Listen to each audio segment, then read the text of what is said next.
Going to be inducted to the UCF Hall of Fame. What does it mean to you? Man, this is the ultimate elite level. I'm definitely honored.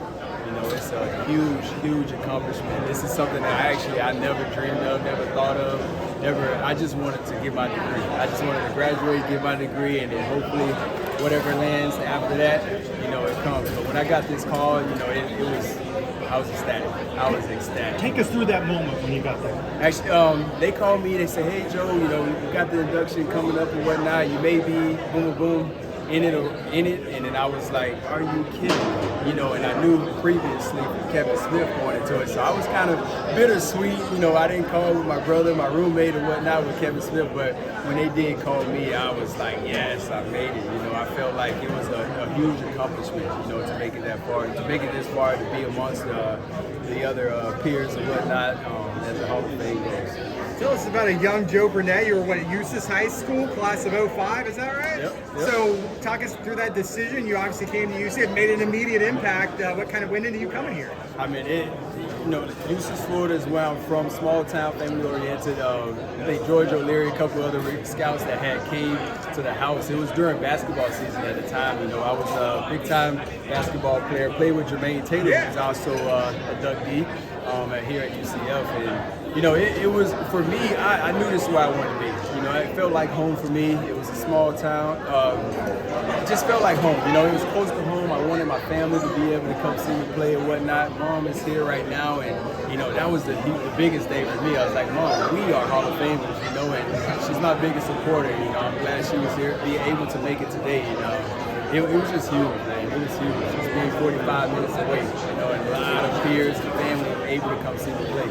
As the years have gone by and you look back at your career, do you feel like you have the accomplishments to be inducted into a Hall of Fame? I do, actually. You know, coming, you know, if you understood what UCF, a lot of people don't make it out of UCF, you know, and for me to make it out of UCF, get a degree, and then get inducted, it was like job well done. Finish, you finish, it's complete now. So I'm excited to have made it this far. The way the program has grown since your playing days, UCF's headed to the Big 12 next year. When you were playing, did you ever imagine this growth, this direction of the program? Never imagined it. You know, when I came in, I think they were 0-11. I think I was George O'Leary's first recruiting class, and when we came in, you know, for me it was like, what's next? You know, it was a small conversation that was had, and UCF stood for You Can't Finish. And I was like, I know I just didn't sign up for something that stood for You Can't Finish. And from there, it was like my motto, my mentality was to work. My goal was to finish, just because hearing those people talk about UCF stood for that. And I was like, no way. So I wanted to definitely make that change for myself, that not only can you finish, but you can finish at an elite level. So being a Hall of Famer at UCF. Ever since your time here and at the program, no one's yet to touch your interception record. Can you talk about just going through it and what it was your kind of secret to get as many interceptions as you did, and what do you think a player might have to do in order to match it?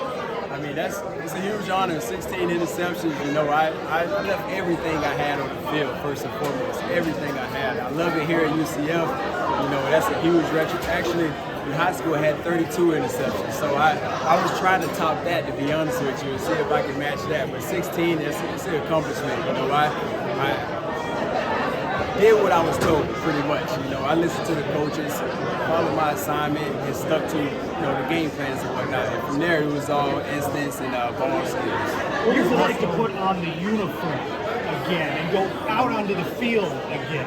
Right. That right there, it felt like I was getting ready to take 10 years off of me and get ready to play against Georgia Tech. You know, in my mind, if I could, I would, you know. But unfortunately, you know, time moves on. But it felt good. It felt good. I wish I could do it every week, to be honest with you. You're part of those teams that helped UCF kind of start to reach the next level, part of the first conference championship. What are some of your favorite memories and proudest moments during your time here? I think now I just reached my biggest moment, and that's being inducted to the University of Central Florida Hall of Fame. But one of the big ones for me was definitely the conference championships. You know, the run backs, playing Tulsa for those back-to-back 05 and 07 year. Losing the first one, then coming back and redeeming ourselves, but being able to have an impact as a punt returner and scoring in both of those games, it was huge for me. That was a highlight for me. And being young, going to Hawaii, that experience there along with a lot of my brothers, that was pretty cool. That was pretty cool in Honolulu. Appreciate it, Joe. Thank you so much. Thank you. Follow Alex.